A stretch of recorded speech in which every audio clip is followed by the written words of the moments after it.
Hello, ఈ విశ్లేషణలోకి డైరెక్ట్గా వెళ్ళిపోదాం.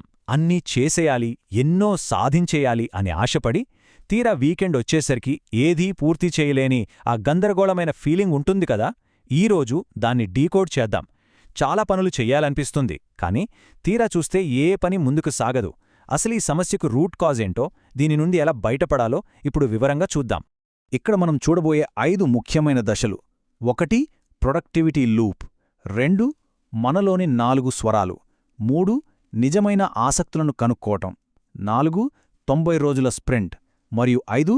లైఫ్ సీజన్ల డిజైన్. ఏకాగ్రతను తిరిగి సాధించడానికి ఇదొక పర్ఫెక్ట్ రోడ్ మ్యాప్. మొదటి భాగం, ది ప్రొడక్టివిటీ పారాలిసిస్ లూప్. ఆధునిక జీవితంలో మనం తరచుగా ఎదుర్కొనే సమస్య ఇది. ఎప్పుడూ ఏదో ఒక పని చేస్తూ బిజీగా ఉన్న ఫీలింగ్ ఉంటుంది, కానీ అస్సలు రిజల్ట్ మాత్రం జీరో. ఈ విచిత్రమైన లూప్లో చిక్కుకోవడం చాలా కామన్ అయిపోయింది కదా. అసలు వీకెండ్ వచ్చేసరికి మన సమయమంతా ఎక్కడికి పోతుంది? వారం మొత్తం ఏదో ఒక పనితో ఒత్తిడికి గురవుతాం.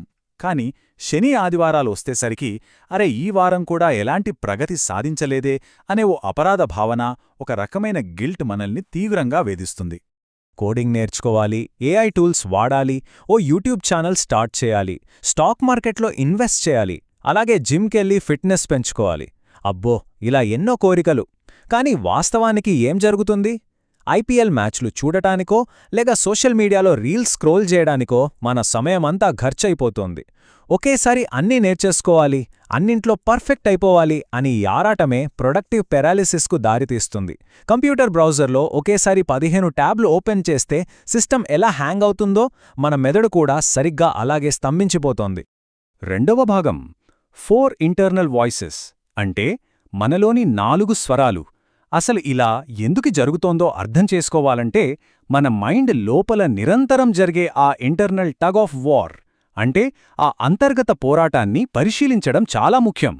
ఇక్కడ అసలు ట్విస్ట్ ఏంటంటే, ఒకే వ్యక్తిలో 4 విభిన్న వర్షన్లు ఒకేసారి తమ్మును పట్టించుకోవాలని అరుస్తుంటాయి. ఉదాహరణకు, 6 ప్యాక్ కావాలనే జిమ్ సురేష్, ప్రమోషన్ కోసం స్కిల్స్ పెంచుకోవాలనే కెరియర్ సురేష్, గిటార్ లేదా యూట్యూబ్ అంటూ తిరిగే క్రియేటివ్ సురేష్, ఇక ఫ్రెండ్స్, ఫ్యామిలీ, సినిమాలు, ఐపీఎల్ అంటూ ఎంజాయ్ చేయాలనే పర్సనల్ సురేష్. వీళ్ళందరూ ఒకేసారి తమ పనులే ముందు జరగాలని డిమాండ్ చేస్తారు. దాంతో మన మైండ్ బ్లాంక్ అయిపోయి ఎవరి మాట ముందు వినాలో తేల్చుకోవటం అసాధ్యంగా మారుతుంది. అన్నీ సాధించవచ్చు, కానీ అవన్నీ ఖచ్చితంగా ఒకే సమయంలో సాధ్యం కావు. అక్షరాల నిజం. ఈ ఒకే ఒక్క పవర్ఫుల్ రియాలిటీ చెక్ను యాక్సెప్ట్ చేయడమే ఆ పారాలిసిస్ లూప్ నుండి బయటపడి నిజమైన యాక్షన్ వైపు అడుగు వేయడానికి ఫస్ట్ స్టెప్. ఇక మూడవ భాగం, నిజమైన ఆసక్తులు, అంటే ఫైండింగ్ ట్రూ ఇంట్రెస్ట్స్. అంత పెద్ద కోరికల లిస్టుని మన నిజమైన ఆసక్తులుగా ఎలా ఫిల్టర్ చేయవచ్చో ఇప్పుడు ప్రాక్టికల్గా చూద్దాం. ఒక పనిని బలవంతంగా చేస్తున్నప్పుడు అసలీ పని ఎందుకు చేస్తున్నాం రా బాబూ అనిపిస్తుంది. సరిగ్గా స్కూల్లో మనకు అస్సలిష్టం లేని సబ్జెక్ట్ను బలవంతంగా చదివినట్లుగా. అదే మనకు నిజమైన ఆసక్తి ఉంటేనో, ఆ పని ఆపేసిన తర్వాత కూడా దాన్ని ఎలా ఇంప్రూవ్ చేయాలి అని బ్రెయిన్ బ్యాక్గ్రౌండ్లో ఆలోచిస్తూనే ఉంటుంది. అంటే ఏదైనా పని చేస్తున్నప్పుడు మాత్రమే కాదు, ఖాళీగా ఉన్నప్పుడు లేదా వేరే చిన్న చిన్న పనులు చేస్తున్నప్పుడు కూడా మెదడు దానంతట అదే దాని గురించి ఆలోచిస్తే అదే మన అసలైన ఆసక్తి అన్నమాట. దీన్ని కనిపెట్టడానికి ఒక సింపుల్ ట్రిక్ ఉంది. కోడింగ్ లేదా వీడియో ఎడిటింగ్ లాంటి ఏదైనా కొత్త స్కిల్ను ఒక వారం పాటు నిజాయితీగా ట్రై చేయాలి. ఆ తర్వాత మన ఆలోచనలు ఎలా ఉన్నాయో గమనించాలి. జిమ్, సైక్లింగ్ లేదా వాకింగ్ లాంటి ఆప్షన్స్ మధ్య ఇలాంటి మైక్రో ఎక్స్పెరిమెంట్స్ ఒక వారం పాటు చేయడం వల్ల మనకు ఏది సెట్ అవుతుందో, దేన్ని మనం నిజంగా ఎంజాయ్ చేస్తున్నామో చాలా ఈజీగా ఫిల్టర్ చేయొచ్చు. సింపుల్గా చెప్పాలంటే అనవసరమైన నాయిస్ను కట్ చేయొచ్చు. ఇక 4వ భాగం, ది 90 డేస్ స్ప్రింట్. మనం నిజమైన ఆసక్తులను ఫిల్టర్ చేసిన తర్వాత ఖచ్చితమైన ప్రోగ్రెస్ కోసం ఒక హైపర్ ఫోకస్డ్ టైం ఫ్రేమ్ను అప్లై చేయడం ఇక్కడ నెక్స్ట్ స్టెప్. 10 పనులు ఒకేసారి మొదలుపెట్టి ఏదీ ఫినిష్ చేయకపోవటం కన్నా 90 రోజుల పాటు కేవలం ఒకే ఒక మెయిన్ టార్గెట్ మీద పూర్తి ఫోకస్ పెట్టడం బెస్ట్ రిజల్ట్స్ను ఇస్తుంది. కంటికి కనిపించే అద్భుతమైన మార్పును చూస్తారు. కానీ కొన్ని రోజుల్లో ఏ పని చెయ్యాలనిపించదు, మోటివేషన్ జీరో అయిపోతుంది. అలాంటప్పుడు బ్రెయిన్ను కొద్దిగా మోసం చెయ్యాలి. కేవలం 10 నిమిషాలు మాత్రమే పనిచేస్తానని ఫిక్స్ అయితే చాలు, వెంటనే ఓ మోమెంటం వచ్చేస్తుంది. కేవలం 2 పుషప్స్ చేద్దామని మొదలుపెట్టి మోటివేట్ అయ్యి పూర్తి వర్కౌట్ చేసేస్తాను చూసారా. ఈ 10 నిమిషాల ట్రిక్ కూడా అచ్చు అలాగే అద్భుతంగా వర్కౌట్ అవుతుంది. ఇంకో ముఖ్యమైన విషయం, ది 2 అవర్ DND ఎన్విరాన్మెంట్. మనం రోజులో స్మార్ట్ఫోన్ మీద 3 నుంచి 5 గంటల సమయం ఎలాగూ గడిపేస్తుంటాం.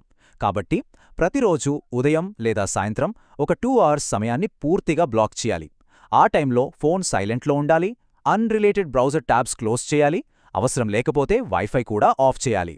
ఇలాంటి డిస్ట్రాక్షన్స్ లేని వాతావరణంలో ఆ 2 అవర్స్ వర్క్ చేయడమే పనులను పర్ఫెక్ట్గా పూర్తి చేయడానికి ఉన్న అల్టిమేట్ సీక్రెట్. చివరగా 5వ భాగం, డిజైనింగ్ లైఫ్ సీజన్స్. ప్రాక్టికల్గా చూసుకుంటే జీవితం ఎప్పుడో పర్ఫెక్ట్ బ్యాలెన్స్లో ఉండదు. అందుకే ఈ ఫోకస్ను లాంగ్ టర్మ్లో కంటిన్యూ చేయడానికి ఒక సస్టైనబుల్ సిస్టమ్ కావాలి. అదే మన లైఫ్ సీజన్లను డిజైన్ చేయడం. ఈ కాన్సెప్ట్ చాలా ఇంట్రెస్టింగ్గా ఉంటుంది. ఉదాహరణకు, మొదటి 3 నెలలు ఫిట్నెస్ సీజన్ అనుకుందాం. రోజుకు 2 గంటలు దీనికే కేటాయించాలి. ఆ తర్వాత 4 నుండి 6 నెలల వరకు అప్స్కిల్లింగ్ సీజన్. అప్పుడు కొత్త నైపుణ్యాల కోసం 2 గంటలు కేటాయిస్తూ ఫిట్నెస్ను కేవలం 1 గంట మెయింటెనెన్స్ మోడ్లోకి మార్చేయాలి. ఇలా జీవితాన్ని ఋతువుల్లా ప్లాన్ చేయడం వల్ల పాత లక్ష్యాలను కంటిన్యూ చేస్తూనే కొత్త వాటిలో మాస్టర్స్ అవ్వచ్చు.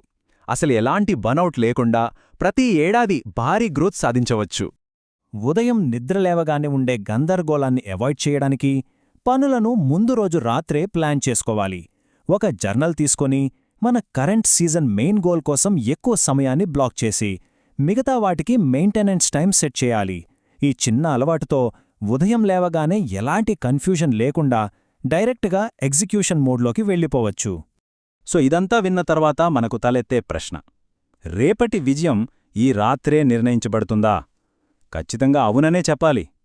మనలో నిరంతరం వినిపించే ఈ 4 స్వరాలను కంట్రోల్ చేసి జీవితాన్ని ఒక్కో సీజన్గా మలుచుకోవడమనేది ఈ రాత్రి మనం రాసే ఒకే ఒక్క జర్నల్ ఎంట్రీతో మొదలవుతుంది. మనల్ని మనం కరెక్ట్గా ఛానలైజ్ చేసుకుంటే అసాధ్యమైంది ఏదీ లేదు. మరి మీ లైఫ్లో తదుపరి రాబోయే అద్భుతమైన సీజన్ ఏంటో ఆలోచించండి.